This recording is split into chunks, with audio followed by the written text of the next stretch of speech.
ความสำคัญของวันมาฆบูชาขึ้น15 ค่ำเดือน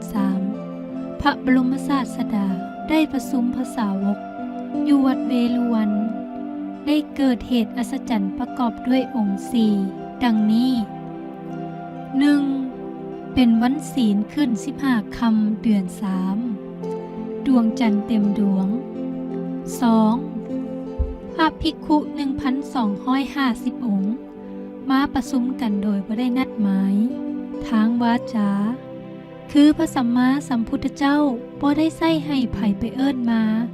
แต่ต่างองค์ต่างก็ฮู้ 3. พระภิกขุสงฆ์ทั้งหมดเป็นพระอรหันต์ปราศจากกิเลสเครื่องเศร้าหมองผู้มีอภิญญามีฤทธิ์มีตาทิพย์หูทิพย์และนึกชาติได้หู้ใจผู้อื่น 4. พระภิกขุทั้งหมดได้รับการบวชแบบเอหิภิกขุอุปสัมปทาคือได้รับการอุปสมบทจากพระสัมมาสัมพุทธเจ้าเมื่อพระภิกขุทั้งหมดมาประชุมพร้อมกันแล้วพระบรมศาสดาได้ประทานโอวาทที่เอิ้นว่าโอวาทปฏิโมกข์ที่เป็นอุดมการณ์หลักการและวิธีการในการเผยแพร่คำสอนของพระองค์มีดังนี้ 1. เกิดเป็นคนต้องอดทนจึงจะได้ดี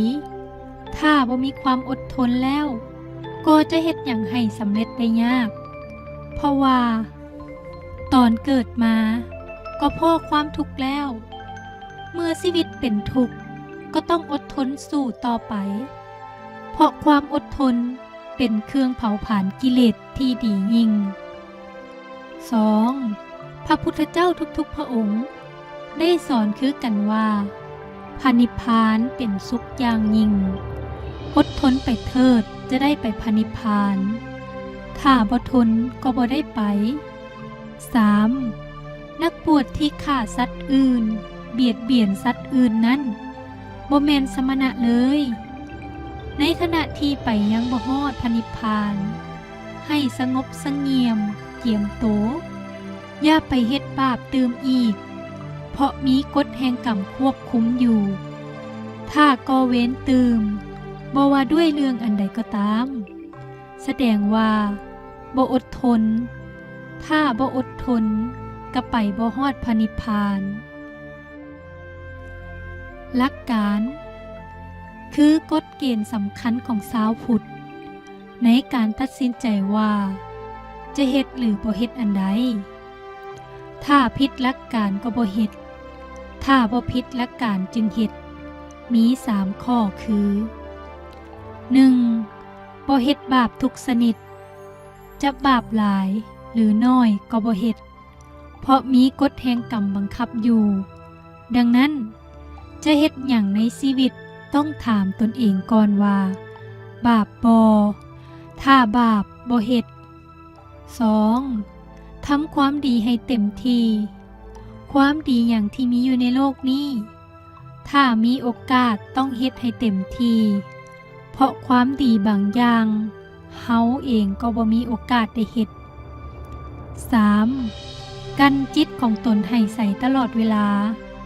มันนั่งสมาธิบ่ให้ขาดเมื่อใจใสหลายเข้าจึงจะเห็นพระนิพพานได้ วิธีการคือแนวทางปฏิบัติตนอันเป็นคุณลักษณะที่ดีของชาวพุทธและชาวโลกมี6ข้อ 1. พระอรหันต์หรือพระอาจารย์ผู้เผยแผ่คำสอนของพระพุทธเจ้าต้องบ่ว่าร้ายบ่โจมตีบ่นินทาไผให้เว้นจากความชั่วทางวาจา 2. บ่ทำร้ายบ่เบียดเบียนบ่ทำร้ายไผให้ได้รับความเดือดร้อนให้เว้นจากความชั่วทางกาย 3. สำรวมระวังในศีลและมารยาทให้ดีต้องมีศีล227 ข้อ 4. ฮู้ประมาณในการบริโภค ต้องสันโดยหู้จักประมาณหับมาให้พอประมาณซ้ำพอแต่ให้มีชีวิตอยู่รอด 5. เลือกนอนเลือกนั่งในบอนสงบต้องเลือกนอนเลือกนั่งในบอนสงบจะได้มีโอกาสในการบำเพ็ญเพียร